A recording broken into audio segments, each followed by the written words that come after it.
Hello students, पिछले video में हमने पूरक समुच्चय पढ़ लिया था। उसके पहले समुच्चय का अंतर पढ़ा था। देखिए, अब पूरक समुच्चय के बाद हम अगला टॉपिक स्टार्ट करते हैं, सममित अंतर। जैसे यूनियन था, इंटरसेक्शन था, वैसे ही सममित अंतर भी है।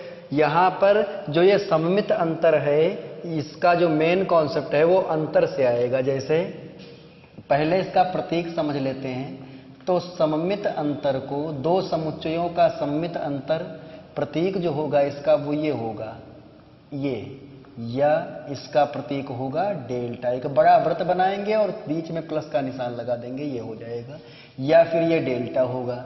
तो जैसे हमने लिख दिया ए, ये वृत्त बनाया और ये लिख दिया, तो इस प्रकार से तो ये होगा दो समुच्चयों ए और बी का सममित अंतर। और ये किसके समान होता है? A minus B union B minus A, ये होता है हमारा सममित अंतर। तो देखिए यहाँ पर ए माइनस बी, पहले हमने ए में से बी का ए अंतर बी ज्ञात किया और इसके बाद बी अंतर ए ज्ञात किया और दोनों का हमने यूनियन ले लिया। तो जो ये परिभाषित होगा वो कहा जाएगा ए और बी का सममित अंतर। उसको पढ़ते हैं symmetric difference of A and B. तो ए सममित अंतर बी, या इसको ये ए और बी का सममित अंतर पढ़ते हैं और ये इसके बराबर होता है ए माइनस बी। कोई भी दो समुच्चय दिए जा रहे हैं तो उसमें करना क्या है? सबसे पहले ए माइनस बी ज्ञात करना है, फिर बी माइनस ए ज्ञात करना, दोनों के बीच यूनियन लगा देना है।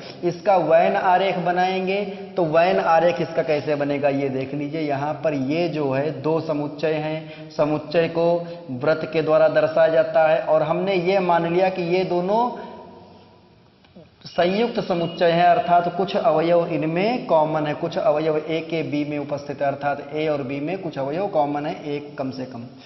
अब यहाँ पर यू ये हो गया। तो a माइनस बी भाग को हम छायांकित करेंगे। तो a माइनस बी जो भाग होगा, a तो है परंतु b नहीं। a माइनस बी का अर्थ हो क्या होता है? कल हमने बताया था, ये पिछले वीडियो में हमने इसमें बताया था कि a माइनस बी का क्या होता है। पिछले वीडियो में हमने ये बताया था। तो यहाँ पर a में से b के वे अवयव जो a में उपस्थित हैं हटा देने पर जो a के शेष अवयव बचते हैं वो a अंतर b कहे जाते हैं। इसी प्रकार b माइनस है तो b के अवयवों में से वे अवयव हटाने पर जो a में भी उपस्थित हैं, जो शेष बचते हैं उन्हें हम b अंतर, उसे हम b अंतर a कहते हैं। तो यहाँ पर ये हो जाएंगे, जितने अवयव शेष बचेंगे उनसे बना समुच्चय b अंतर a हो जाएगा, ये होगा। तो इधर जो भाग है वो a माइनस बी है और इधर जो भाग है वो क्या है हमारा? b माइनस ए है। तो यहाँ छायांकित भाग जो है वो किसको निरूपित करता है? सममित अंतर को। किसके? a और b के सममित अंतर को निरूपित करता है। a सममित अंतर b, ये हो जाएगा, ये होता है हमारा सममित अंतर। इसके पहले हम पढ़े थे कि पूरक समुच्चय। तो पूरक समुच्चय क्या होता है? जैसे a का पूरक समुच्चय complement of set a dash से लिखा जाता था और a डैश बराबर होता था u माइनस ए। अब पूरक समुच्चय पर आधारित हम कुछ नियम पढ़ेंगे, जैसे डिमॉर्गन के नियम, वो हम पढ़ते हैं इसमें।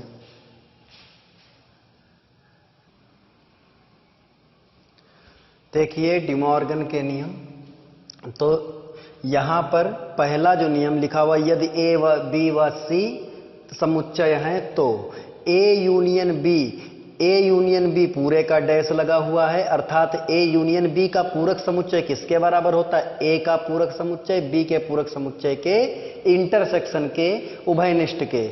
यहाँ पर ए इंटरसेक्शन बी का dash is equal to A dash union B dash. इन दोनों को ध्यान से देखिए, यहाँ पर यूनियन का परिवर्तन इंटरसेक्शन में हुआ है और यहाँ इंटरसेक्शन का परिवर्तन यूनियन में हुआ। कब? जैसे ही ये डैश दोनों पर लगेगा वैसे ही यूनियन और इंटरसेक्शन आपस में बदल जाएंगे। यदि यूनियन है तो इंटरसेक्शन हो जाएगा और इंटरसेक्शन है तो यूनियन हो जाएगा। जैसे इसमें देखिए ए यूनियन बी का होल डैश था, तो ए यूनियन बी का होल डैश, तो मतलब ए यूनियन बी का पूरक समुच्चय, यू में से हमें ए यूनियन बी माइनस करना था, u minus A union B है।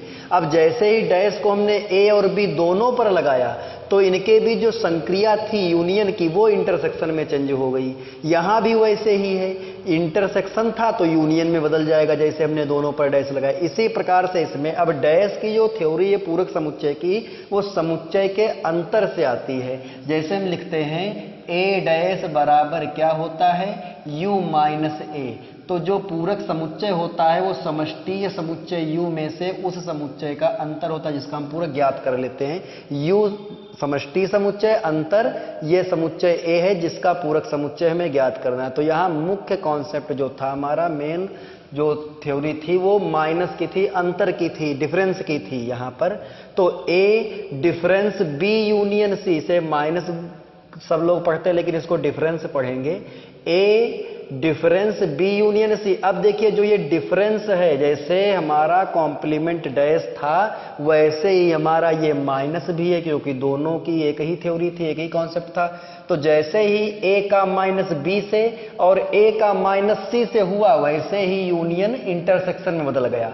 ऐसे यहाँ a minus b intersection c एक साथ किए, जैसे अलग अलग करेंगे a से b का अंतर निकालेंगे और a से c का अंतर निकालेंगे तो ये इंटरसेक्शन यूनियन में बदल जाएगा। तो डिमॉर्गन लॉ में यूनियन जो है वो इंटरसेक्शन में चेंज होता है डैश के अंतर्गत, कॉम्प्लीमेंट के अंतर्गत। इसको हम प्रूफ कैसे करते हैं, तो देखिए उपपत्ति के लिए परिभाषाएं सभी की अच्छे से आनी चाहिए। नंबर 1 पर हमें क्या सिद्ध करना है, A यूनियन B का dash is equal set to A dash intersection B dash. तो हमने बताया था कि इक्वल के जो एक ओर लिखा वो पहला समुच्चय होगा, जो दूसरी ओर लिखा है वो दूसरा समुच्चय होगा।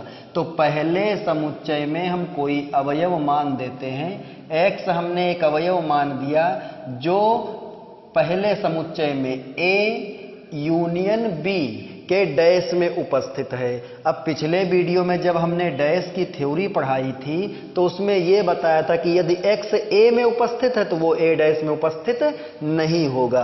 तो यहाँ पर x जो होगा वो जब डैश हम हटाएंगे तो इसमें उपस्थित ये नहीं होगा। जैसे यहाँ पर देख लीजिए a डैश बराबर u माइनस ए, तो a के सारे अवयव समष्टि समुच्चय u में से हटा दिए गए, तो जो अवयव a डैश में होंगे वो a में नहीं होंगे। तो यहाँ पर ये x यदि a यूनियन b के डैश में उपस्थित है, इसके डैश ऊपर लिखा हो, इसके कॉम्प्लीमेंट में है, तो ये a यूनियन b में नहीं होगा। इसका अर्थ है कि x a यूनियन b के पूरक समुच्चय का अवयव है तो ये a यूनियन b में उपस्थित नहीं होगा।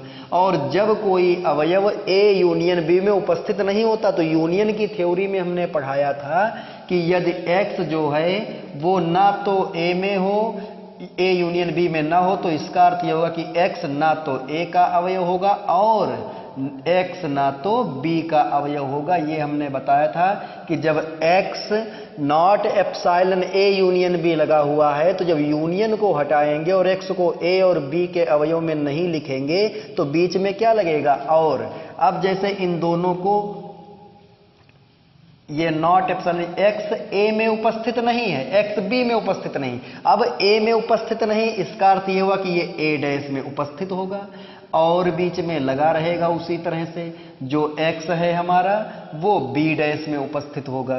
तो यहाँ पर देख लीजिए x a में उपस्थित नहीं है तो x a डैश में इसके पूरक समुच्चय में आवश्यक रूप से होगा और x b में उपस्थित नहीं तो ये b डैश में उपस्थित होगा। अब दोनों के बीच और लगा है और यहाँ x एप्सिलॉन लगा, नॉट एप्सिलॉन नहीं, एप्सिलॉन है एप्सिलॉन। तो जब एप्सिलॉन हो तो और को हम किस में बदल देते हैं, इंटरसेक्शन में, ये आ जाएगा। तो यहाँ पर देखिए x इसमें उपस्थित था और हमने ये सिद्ध कर दिया कि x इसमें दूसरे समुच्चय में उपस्थित है। तो a यूनियन b इसका जो डैश होगा, इसका जो पूरक समुच्चय होगा वो सबसेट हो जाएगा a dash intersection b dash का। ये हो गई हमारी इक्वेशन, ये हो गई हमारी स्टेटमेंट जो है हमारा वो फर्स्ट हो गया। इसको इक्वेशन नहीं कहते, क्यों? क्योंकि इक्वेशन ऐसे गणितीय कथन होते हैं जिसमें समानता का चिन्ह प्रयुक्त होता है। यहाँ पर समानता का नहीं, यहाँ पर उप समुच्चय का चिन्ह लिखा हुआ दिया गया है, तो इसलिए ये कथन है। ये समीकरण नहीं है। अब इसके बाद इसका दूसरा भाग कैसे सिद्ध करते हैं तो इसमें हम बता देंगे, शेष क्वेश्चन में हम इसी प्रकार लिखते जाएंगे। देखिए अब हम क्या करेंगे, LHS में जो लिखा था उसमें अवयव माना, जो RHS में लिखा उसमें ले आए। अब हम RHS में अवयव मानेंगे, लिखेंगे माना, क्या लिखेंगे, माना कि जो x है, x विशेष अवयव होता है चाहे जितनी बार इसको माने, तो ये A dash intersection B dash में उपस्थित है। जो RHS में लिखा था वो हमने मान लिया, इसमें ये उपस्थित है। यहाँ पर हम LHS से चल रहे थे, अब RHS से, तो देखिए ये हमने लिखा। इसके बाद x A dash intersection B dash में उपस्थित है, तो x अवयव होगा A के पूरक समुच्चय का, और इंटरसेक्शन लगा है तो उसको हटाएंगे तो यहाँ पर और लग जाएगा और B डैश में होगा। अब यहाँ पर एक चीज और हो जाएगी, x A के पूरक समुच्चय का अवयव है, तो जब x A डैश में उपस्थित है तो x जो होगा वो A में उपस्थित नहीं होगा, और x जो होगा हमारा वो B में भी उपस्थित नहीं होगा। तो x ना तो A में है और ना ही B में है, अर्थात x जो होगा वो A यूनियन B में भी नहीं होगा। जब ये अवयव ही A और B का नहीं है तो A यूनियन B में ये आ नहीं सकता, तो इसलिए किस में उपस्थित होगा, ये A यूनियन B के पूरक समुच्चय में, कॉम्प्लीमेंट में डैश लगा देंगे। देखिए हमने x इसमें माना था, ये इसमें आ गया, तो हो जाएगा A dash intersection B dash is the subset of A union B का डैश। ये कथन 2 हो गया। कथन 1 जहां पर प्राप्त किया था, कैसे प्राप्त किया था इसको देखिए, इसका अपोजिट जैसे हमने ये सिद्ध किया था, इसका उल्टा लिख दीजिए। यहां से जो आखिरी स्टेप है उसको यहां पहला स्टेप दिखाएगा, जो सेकंड लास्ट है वो यहां पर दूसरा है, यहां पर जो थर्ड लास्ट है वो यहाँ पर तीसरा है। तो इस तरह से हमको ज़्यादा कठिनाई नहीं होगी, इससे उल्टा हम नोट कर देंगे, आ जाएगा। अब लिखेंगे 1 व 2 से, कथन 1 व 2 से लिखेंगे तो पहला समुच्चय दूसरे का उपसमुच्चय है और दूसरा समुच्चय पहले का उपसमुच्चय, तो ये दोनों हो जाएंगे समान। तो A यूनियन B का डैश इज इक्वल टू आ जाएगा A dash intersection B dash, और यही हमें सिद्ध करना था। ये बहुत इंपॉर्टेंट थ्योरम है ये, और कभी कभी 2 या अथवा 5 नंबर में ये सिद्ध करने को आ जाता है। ये है इस तरह से। अब इसके बाद हम दूसरा सिद्ध करते हैं।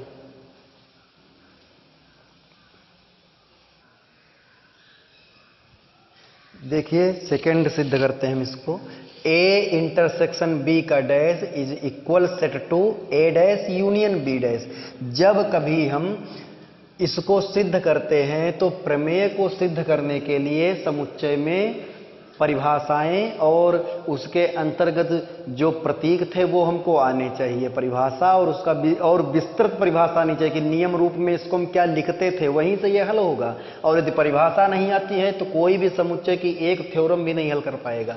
तो परिभाषा याद कर लीजिए, इसके बाद हम देखते हैं। यहां पर माना, सेकंड में उसी प्रकार से देखिए, इसको हमें इसके इक्वल प्रूफ करना, इक्वल सेट दोनों है, तो ये पहला समुच्चय मानते हैं, दूसरा समुच्चय मानते हैं। और जब समान समुच्चय हमने पढ़ाया था तो बताया था कि यदि 2 समुच्चय A व B समान समुच्चय होते हैं, कब, जब x A का अवयव हो तो x B का अवयव हो, और जब x B का अवयव हो तो x A का अवयव, दोनों चीजें सिद्ध की जाएंगी कि यदि x इसमें है तो वो निश्चित रूप से दूसरे में उपस्थित है, और यदि x दूसरे में उपस्थित हो तो निश्चित रूप से इसमें उपस्थित है। यहीं से हम इसकी शुरुआत करते हैं। तो देखते हैं x belong to A intersection B dash. अब यहां पर ये जो डैश हम पढ़ रहे हैं इसका अर्थ है A इंटरसेक्शन B का कॉम्प्लीमेंट, इसका पूरक समुच्चय।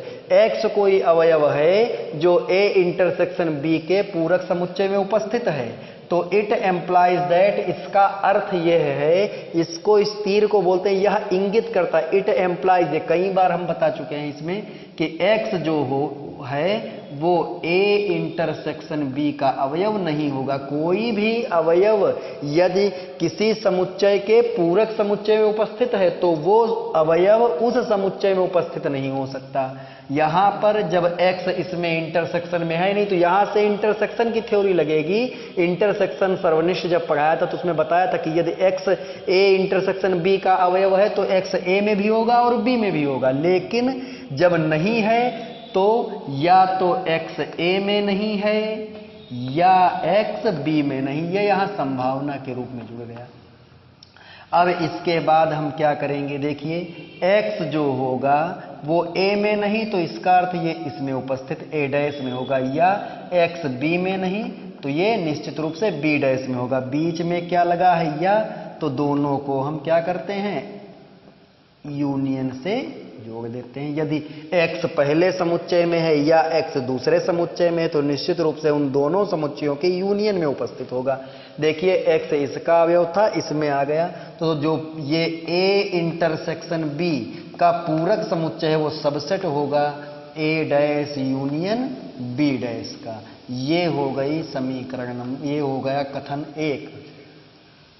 अब इसके बाद में ये पहला कथन है हमारा, समीकरण नहीं है। अब इसके बाद में हम लिखेंगे इसी प्रकार, क्या लिख देंगे, इसी प्रकार जैसे हमने पहले समुच्चय को दूसरे का उपसमुच्चय सिद्ध कर दिया, वैसे हम दूसरे को अब यहां से शुरू करेंगे। इसको लिखिए, फिर इसको लिखिए, फिर इसको लिखिए, इसको लिखिए, अंत में ये आ जाएगा।